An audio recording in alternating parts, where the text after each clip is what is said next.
Salut à tous. Alors, on vient d'arriver à notre nouvelle destination, Molbol. C'est une petite ville côtière dans le sud de Cebu. Aujourd'hui, on a eu une journée particulièrement éprouvante. On est parti à 8h30 ce matin. On a enchaîné avec tuk-tuk pour aller jusqu'au port. On a pris un ferry qui a duré une grosse heure et demie de traversée. Et c'était assez agité. D'ailleurs, ça m'a filé une nausée incroyable et je me la suis gardée tout le long du trajet après en voiture. Même dans la voiture, j'avais l'impression que j'étais encore dans le bateau. C'était horrible. De là, on a fait le choix de prendre un taxi. Alors, ça nous a coûté un petit peu plus cher, enfin beaucoup plus cher que ce que nous aurait coûté des transports en commun aux Philippines. Mais pour avoir fait ce trajet il y a une dizaine d'années, on a préféré faire ce choix-là parce que c'était plus de 12 heures de trajet. Alors, soit on aurait dû le couper en plein milieu pour dormir dans un endroit pas forcément intéressant, et on préférait passer plus de journées ici, là où on vient d'arriver, et faire ce trajet assez rapidement. Donc, on s'est pris un taxi qui a duré 5 heures. Sur des routes des fois bonnes, des fois défoncées, parfois ligne droite, parfois montagne. On a vraiment eu droit à tous les reliefs et tous les types de routes sur cette journée-là. Le chauffeur roulait très très vite. Ouais. Et franchement, comme on dit, on avait l'impression d'être encore dans le bateau. Donc on s'est arrêté manger, on a pris un McDo, mais j'étais pas sûr de le garder tout le long du trajet, le McDo. Bon, ça va, il est resté. D'ailleurs, ce voit, il est là. Allez.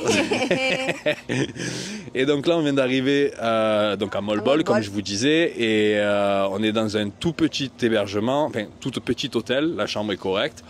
On paye une trentaine d'euros, peut-être un petit peu plus, 37 euros. On a accès à une piscine, ça c'est vraiment cool parce qu'il fait très très chaud et très humide. On a un petit bar, une cuisine collective, ça fait un peu un mélange d'auberge et d'hôtel. En gros, il n'y a pas de dortoir, mais il y a tout ce qu'on peut trouver dans des auberges de jeunesse avec les dortoirs, les espaces collectifs. Mais là, on va vous montrer la chambre pour commencer. Donc c'est Anaïs qui s'en charge. Je suis désolée, je me suis mis en maillot parce que j'allais à la piscine. Mais on m'a demandé de faire un room tour. Et ouais, tu fais le room tour. On est des youtubeurs ou on l'est pas? On est là. Hein. Alors, on a une grande chambre. Ça nous change du Japon, hein? Oui. Celle-là, elle est grande et lumineuse. C'est sûr. C'est une petite chambre par rapport à d'autres pays, mais pour le Japon, c'est le luxe, mais le luxe intégral. Quoi. Au Japon, il faut être millionnaire pour s'offrir des chambres comme ça. Un grand lit. Le mini-bar avec tout ce qu'il faut à l'intérieur. C'est vrai qu'on a un tout petit mini-bar, un petit frigo. On peut y rajouter nos boissons à nous si on veut, bien sûr. On a une télé. La télé, la table de chevet, le bureau du monteur et du retoucheur de photos, prépareur de vidéos. Le placard, ils nous ont mis ça dans le placard. Donc la bouilloire est là. Ils sont top, ils nous ont mis plein de café, de sucre, de crème, de tout ce qu'il faut. Un sèche-cheveux. Un petit coffre. La salle de bain qui est dans son jus mais qui est nickel chrome. Franchement, par contre, propre. Tout est très propre. Très propre. Il n'y a aucune trace d'humidité. Et par contre, il faut savoir qu'aux Philippines, il fait très humide. Là où on vient dans la chambre, on avait une clim qui était récente et qui du coup indiquait le taux d'humidité qu'il y avait dans la chambre. Et on tournait entre 70 et 90% d'humidité la nuit.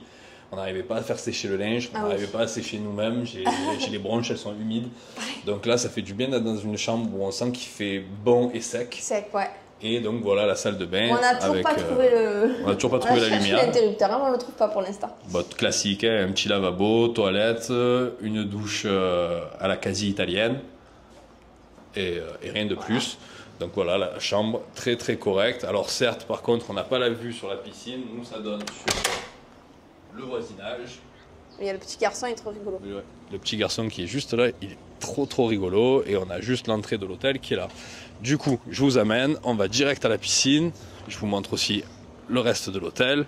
Là, un petit parking à scooter sur le côté. Demain, on va récupérer notre scooter. On peut le louer directement ici à l'établissement. C'est ce que je recommande de faire de toute façon. Là, juste derrière moi, on a une cuisine commune qu'on peut se servir pour faire notre cuisine à nous. Si on va s'acheter des boissons, on peut venir boire là, ici le soir. Et c'est Anaïs qui va prendre la suite parce que je galère avec le micro et la caméra. Oui. Moi, j'ai présenté la cuisine. Ah ben voilà. La piscine. Et la piscine. En plus, on arrive pile poil au moment du coucher du soleil. On va se prendre un petit bain.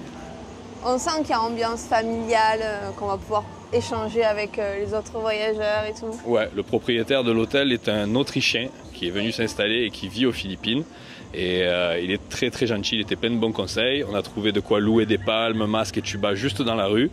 Donc clairement, même si pour l'instant on n'a pas encore dormi ici, on vous le recommande d'emblée cet hôtel si vous venez à Molbol parce qu'il est très bien placé. Et l'accueil était vraiment très bien, très gentil. et on sent qu'on est comme à la maison en fait. Oui, on a été reçus comme des cousins éloignés de France. Et voilà, donc ça c'est pour l'hôtel où on dort, et je pense que là ce soir on va rien vous montrer de particulier, on va même juste grignoter parce qu'on a mangé assez tard. Et demain on a une bonne journée qui nous attend. Si la météo est avec nous, on va partir très tôt faire des cascades. Et ensuite on revient ici, on se pose un petit peu et on va aller faire du snorkeling. Une grosse partie de la vidéo va être sous l'eau. Donc il y aura moins de blabla dans celle-là, mais il y aura plus de poissons. Voilà. Allez, bon mais du coup on vous dit à demain. Salut tout le monde, on se retrouve ce matin pour notre vraie première journée à Molbol. On a loué le scooter directement ici à l'hôtel. Bon, il est un peu plus vieux, enfin il est beaucoup plus vieux que celui qu'on avait, mais il a l'air très bien. Il est gros, il fait un peu plus masculin. Et voilà, on est parti pour notre première journée de découverte ici. En plus il fait super beau aujourd'hui, super chaud, ça va être trop bien.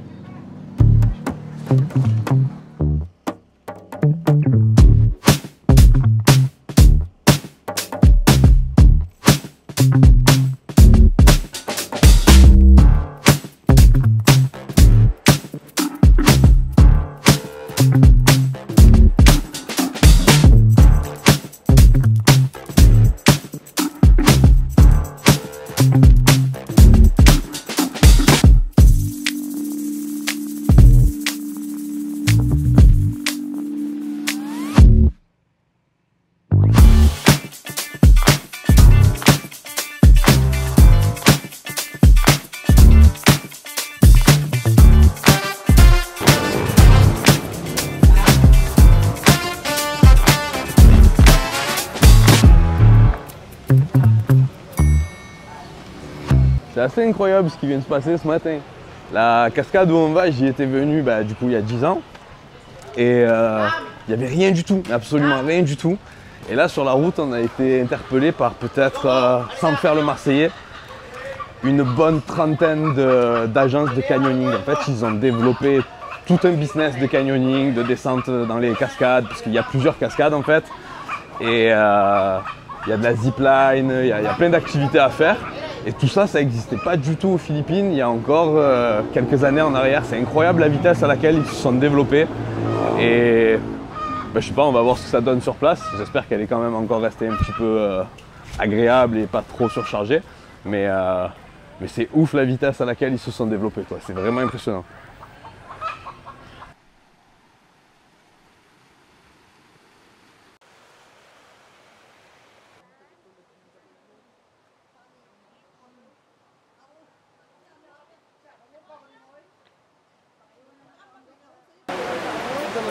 C'est payé. Bon ça aussi ça n'existait pas quand je suis venu la première fois, c'était gratuit. Là c'est 400 pesos, 620, 5 euros à peu près. No, just food. Thank you.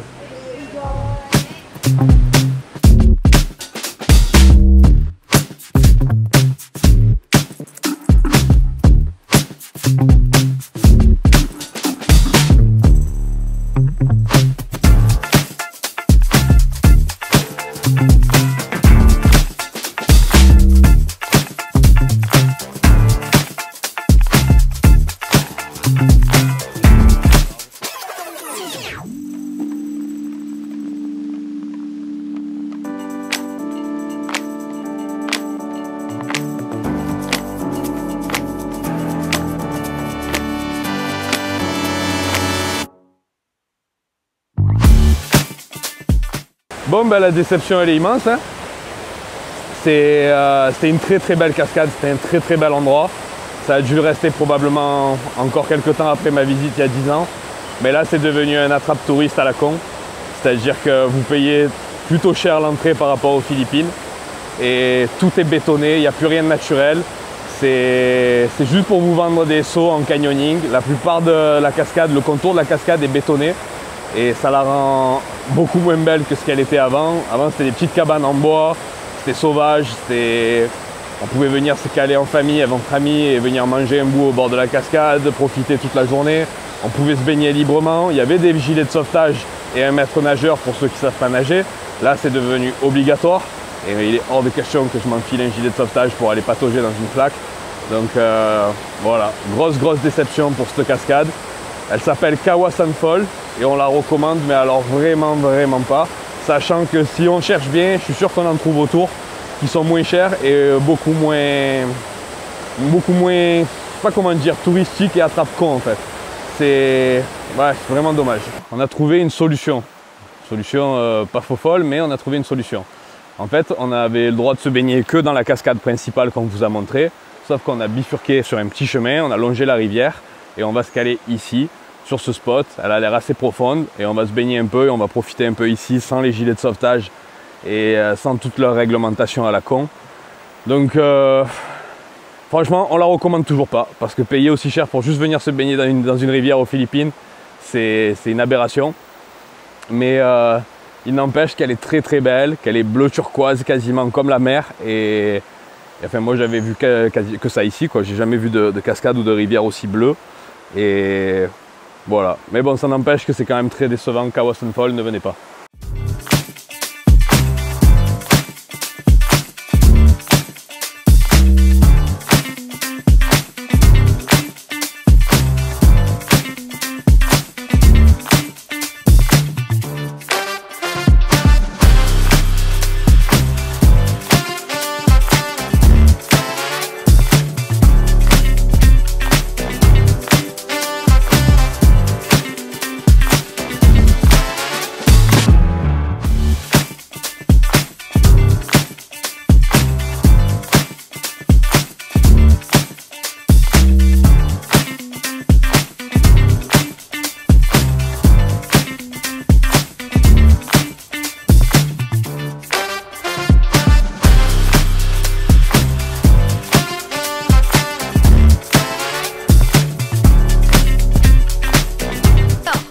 On est allé, enfin Manu, il a tout géré. Non mais c'est vrai, il faut le dire quand c'est toi qui gères. Hein. Je reconnais. Il a tout géré, elle parle du 1er avril à aujourd'hui, depuis 8 mois. Il est allé nous louer des palmes masques tuba pour faire du snorkeling. Et on a trouvé, enfin il a trouvé, c'est le spot que tu connaissais déjà ou première fois que tu viens là? Je connais tout moi. Ah bon ben voilà. Je suis un peu dans Lonely Planet, mais avec le sourire. Donc on a regardé le scooter. Et on se dirige vers la mer. Voilà. L'océan? Vers l'eau. Vers l'eau. Pour aller voir les poissons.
Bon appétit.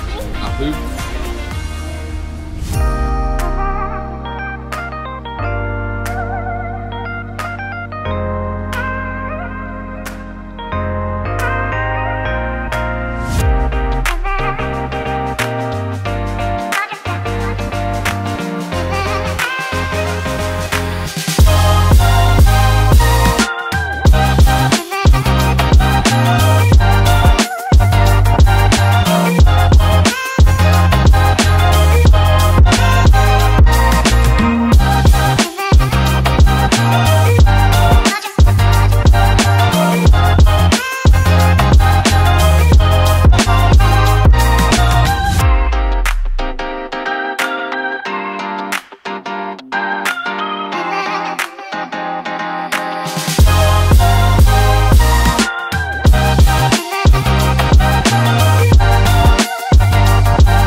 On va faire la petite intro. Allez. Parce que du coup ce matin on vous a pas attendu, on est parti faire on est parti faire la plongée comme ça direct.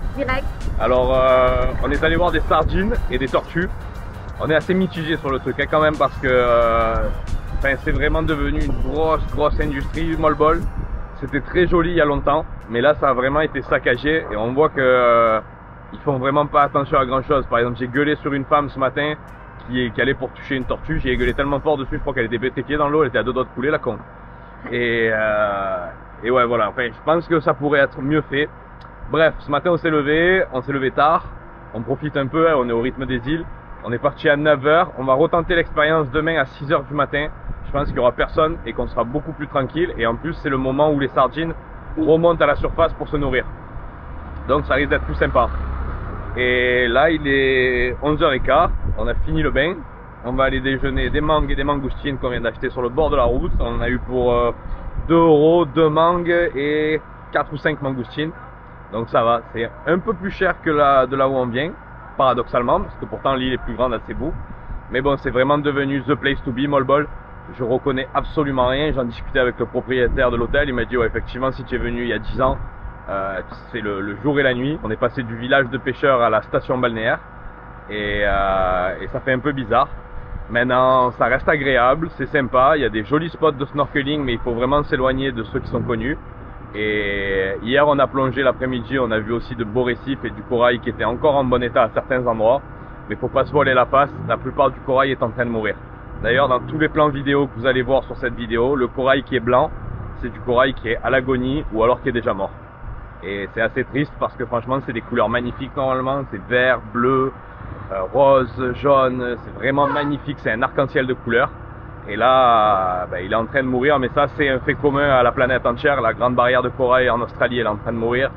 La plupart des récifs coralliens sur Terre sont en train de mourir. Donc on peut pas en vouloir aux Philippins pour ça. Ça c'est autant ma responsabilité que la leur, que celle de tous les êtres humains, le réchauffement climatique. Donc voilà, on peut que le constater tristement. Sur ce, on va aller manger nos mangues.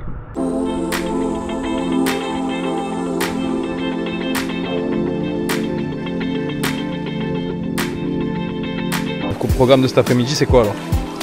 Ben, c'est ça. On va plonger, on va chercher des tortues. On en a vu 2 ce matin. Et on va nettoyer un peu aussi. Et on va ramasser le plastique. Voilà.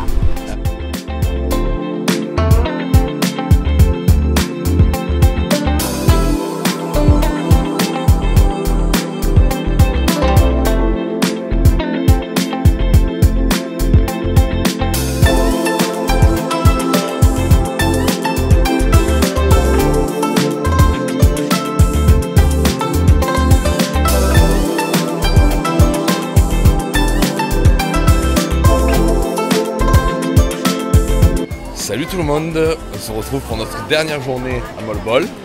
On s'est levé aux aurores, il est 6h30 du matin, on vient voir les sardines parce qu'apparemment c'est le meilleur moment de la journée pour nager avec elles. Et on hallucine le monde qu'il y a sur la plage. C'est pas du tout des gens qui viennent plonger, par contre c'est que des Philippins. Je sais pas vraiment ce qu'ils font.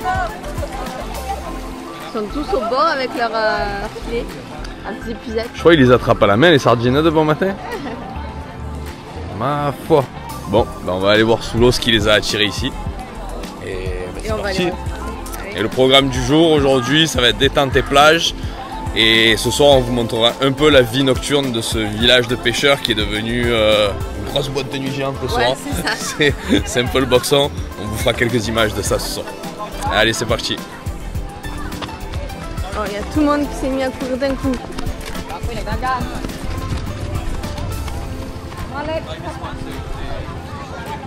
Yeah, because the big fish, like they catch them, so they try to, you know, run away and they go to the shore because they're not sure where they're going, so they just came here.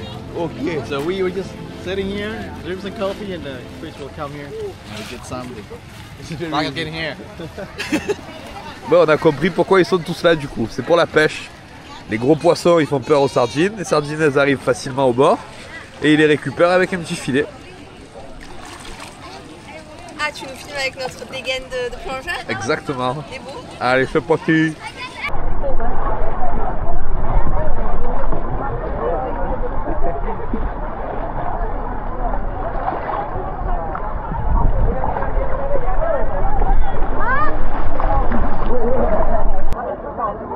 Allez, chapeau la main. Alors, on vient d'aller faire les sardines, mais en fait, ce qui était intéressant à voir n'était pas dans l'eau, c'était au-dessus de l'eau. Il y a des gros poissons qui attirent les sardines sur le bord du rivage, et elles sautent par dizaines, mais des centaines, même des milliers, de partout. Et en fait, il y a tous les gens des villages alentours et de ici de Molbol qui viennent sur la plage avec des filets, qui les récupèrent. Et demain, on va essayer d'aller filmer ça très tôt avant de partir le matin, parce que franchement, c'était trop impressionnant, j'ai jamais vu ça. Et bah, du coup, on n'a rien vu de foufou sous l'eau. Mais on a vu une scène de vie plutôt drôle ce matin. Je sais pas si le son est bon parce que la caméra vient de sortir de l'eau et on n'a pas les micros, donc on verra bien. Bon, on s'est arrêté faire la petite pause classique au 7-Eleven. Ici aux Philippines aussi il y a des 7-Eleven. Et il y a des origami, j'allais dire. Origami, ouais. Onigiri. Ouais, on retrouve plein de produits coréens et japonais ici parce que forcément ils sont proches. Et par contre, il y en a beaucoup moins que dans le reste des pays asiatiques. C'est vraiment dans les petites et moyennes villes et dans les centres, uniquement dans les centres. Alors que là, au Japon, on pouvait en trouver 2 par rue quasiment.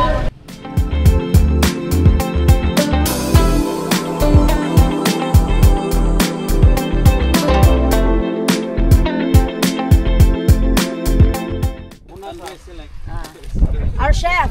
Ah, yes, this is the chief. But it's not excessive, small. Attention for people. See many young people with a big bag. Every day. Yes. And what is the big one? This one, sa ito siya say, kanang tawag rin dagko sa isda. Tuna. Tuna fish, yeah. Wow. Small tuna. My breakfast.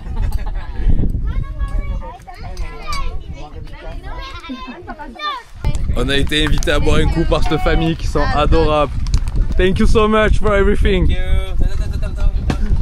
Thank you so much. Yeah. See you on YouTube. Hi vlog, hi guys. Hi guys. Thank you so much. 51 Biju. Enjoy the sardine times. Ça confirme ce qu'on vous disait dans la vidéo précédente et dans toutes les vidéos, je pense qu'on va vous dire sur les Philippines. Les gens ici sont d'un accueil incroyable. C'est une famille assez pauvre, je pense. Ils sont plus de 12 dans un tuk-tuk, c'est hallucinant. Et la première chose qu'ils ont fait quand ils nous ont vu arriver, c'est nous offrir des sardines grillées et du rhum. Ouais, du rhum surtout. Ouais, surtout du rhum, j'en suis au 3e verre. Ils sont adorables, ils sont.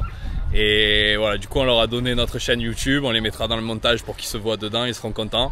Et voilà, franchement ce genre de rencontre ça fait tellement plaisir, mais tellement, c'est la base du voyage quoi. Il a fallu... Rien faire, juste garer le scooter et marcher. Non mais on est sorti des zones touristiques en fait, personne Bah ne oui, vient là. bah ils l'ont dit eux-mêmes, ils voulaient pas aller à White Sand Beach parce qu'il y a trop de monde.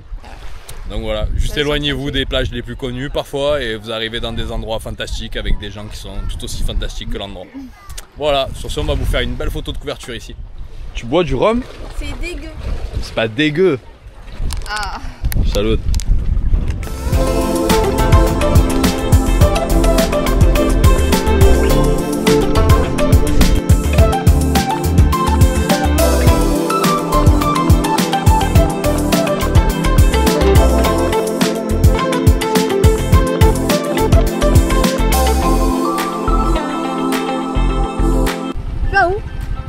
C'est l'heure de la piscine. Tu vas pas manger?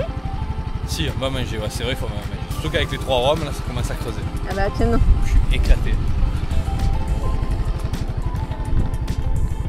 En voiture, Simone. Et où le casque? Sur ma tête.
Bon, ce soir on a réussi à trouver de la nourriture japonaise, c'est la seule chose qui nous manque du Japon.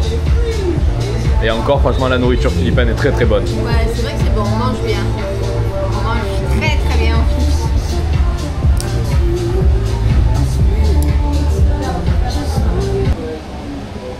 Ils ont mis du surimi dedans, non? Attention.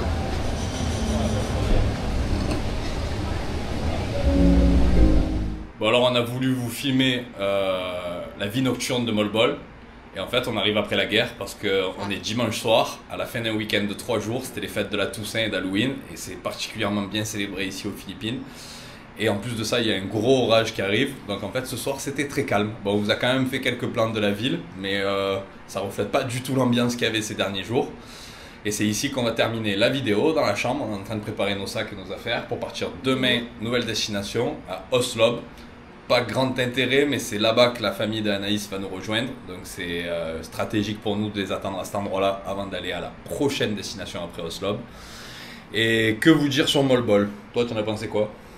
À part le snorkeling, il n'y avait rien à faire. Enfin, il n'y avait pas de plage pour se poser. Déjà, venez pas là si vous voulez vous poser, voir la plage, le sable, tout ça. Il n'y avait pas. Donc c'est pour le snorkeling, on a vu des sardines, on s'est fait attaquer par des sardines. Ouais, ça c'était ouf. Après voilà, si vous aimez plonger avec masque, tuba, voire même avec bouteille, c'est un endroit très très sympa. Il y a un tombant, c'est-à-dire que sur une vingtaine de mètres, vous avez pied jusqu'aux genoux. Et puis d'un coup, ça fait une falaise dans l'eau de plusieurs dizaines de mètres. Et c'est assez impressionnant, on a quand même vu des tortues, des sardines, on a vu des beaux récifs de corail. Sous l'eau, c'est magnifique. J'ai peur que ça ne le reste pas longtemps entre le réchauffement climatique qui tue le corail et la façon dont est géré un peu le tourisme affluent ici. Ça fait assez peur. Mais pour l'instant, ça reste à peu près en état. Ce qu'on peut vous dire et vous demander de faire, c'est évidemment ne pas toucher les tortues, ne pas casser de corail, ne pas toucher le corail, éviter de marcher dessus. Genre, même si vous êtes à 20 cm d'eau, ben, vous vous allongez avec les palmes et vous commencez à nager en évitant de toucher un maximum le fond de l'eau. Ouais. Que dire sur Molbol? C'est une ville qui s'est extrêmement développée. Il y a ses bons côtés à ça, vous pouvez bien manger, il y a toutes sortes de restaurants, on a mangé du grec, on a mangé du japonais, on a mangé du philippin. Il y avait du mexicain. Il y avait du mexicain, donc ça c'est cool. Vous avez plein d'options de logement, on vous recommande de vous exancrer un petit peu du centre qui est très très animé, très bruyant si vous voulez dormir tranquillement.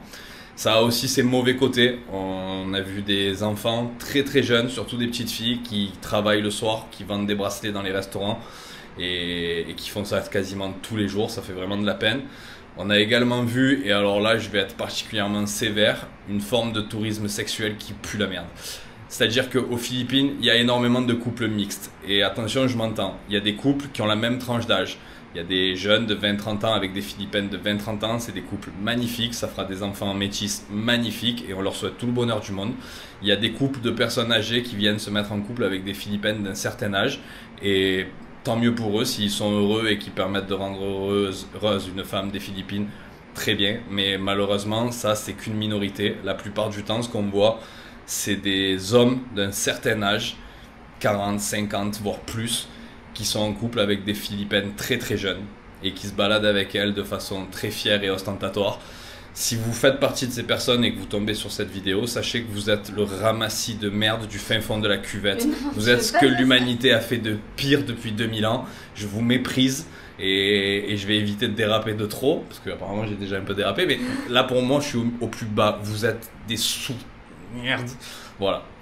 Et je pense qu'avant la fin du voyage, je vais même peut-être m'en secouer un ou deux, juste pour le plaisir, ça va bien se passer. Donc voilà, on méprise ce genre de personnes et malheureusement, dans les zones touristiques, vous allez en voir quelques-unes. C'est écœurant. N'hésitez pas à les regarder avec tout le mépris qu'ils méritent. Et si on peut, on en filmera, on en photographiera et on les affichera le plus possible parce que c'est tout ce qu'ils méritent. Bref, Molbol, destination sympa pour les gens qui aiment la plongée et qui passeront plus de temps sous l'eau qu'au-dessus. Ouais. Et sinon, je pense que vous pouvez pas forcément l'inclure dans un voyage. On sait que la plupart du temps, les Philippines, c'est quand même un pays qui est très très loin. Les gens voyagent pour 15 jours, 3 semaines. Donc ça demande de faire des choix dans l'organisation de votre voyage ici. Il y a 12 000 îles. Il y a 7700 îles. Voilà. Vous avez de quoi faire. Il y en a pour tout type. Si vous aimez le trek, il y en a. Si vous aimez les volcans, il y en a. Si vous aimez les rizières, il y en a. Si vous aimez les petites îles de corail avec sable blanc, et il y en a aussi. Il y a vraiment pour tout type. Là, on est sur la grande île de Cebu. Et elle a plein de jolis spots. Ici, comme je le disais, c'est sous l'eau que ça se passe. À vous de faire votre choix. On espère que la vidéo vous aura plu. Et on se retrouve pour la très courte vidéo de Oslob. Parce qu'on va y rester que 2 jours et qu'on va pas faire grand chose. Mais on vous montrera quand même. Sur ce, à plus!